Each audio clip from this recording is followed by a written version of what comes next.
I'm over here at the nature woods.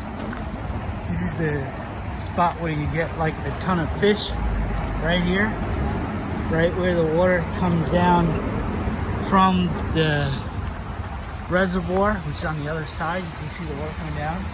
So when it rains, all that water comes over and the fish come over on this, and you can fish right underneath the spooky bridge. The only thing is there's a lot of bats in here. You can hear them in the background, so it's kind of spooky, but they have trout in here. It's like a waterway. It's pretty cool. So a lot of kids do a lot of crazy graffiti here too. So see the bats, guys? You can hear them.